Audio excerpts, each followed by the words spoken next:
It's the oldest motorcycle racing in the United States. It's just basically oval tracks, usually clay or limestone or pea gravel, anywhere from real short tracks at 1/8 of a mile up to a mile long, depending on where in the country you race. It's kind of a dying sport.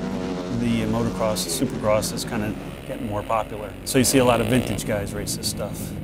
Back in the days, it was either eat dinner or go racing. Most of the time we went racing back then. Now you got a little extra money, a little older. You can get off and do these things. You can do it with family and comfort. I couldn't do it without the RV, most of the time. It's just a place to hide from the elements and relax. You got satellite TV. You can get a shower at the end of the night after the race. You got everything. You got all the comforts.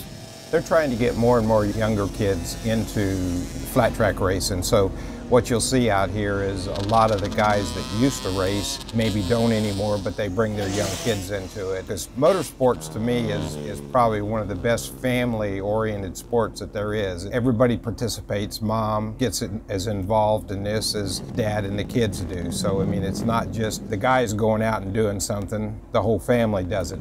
Back when I was racing, when my son was months old, he would go with me to the races. He's known nothing but racing. And now we're getting him back into it again, so we're up here letting him ride today. But that's the family part of it, getting two people back together again.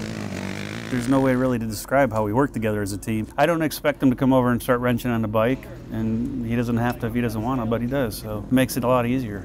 Two brains are better than one. I can see what Matt's doing a lot of times on the track and just make some suggestions to him, you know, try this, try that, and he listens. He gets my head right when my head's somewhere else. And it's just amateur, so I do it for fun, but it's still disappointing when you have a cork out there and you can't figure your way around it. Whether it's a setup, or whether it's something you're thinking in your head, or it's fear, or whatever it is. The last time it was starts, I was blowing every start I had, and he was there to straighten me out, and I got a couple of good starts because of his advice. And like I said, he's been doing it for almost as long as flat track's been around. Because I loved racing, I wanted to get involved with Matt, and so it was just a good mix because we're both racers and we both love doing what we do.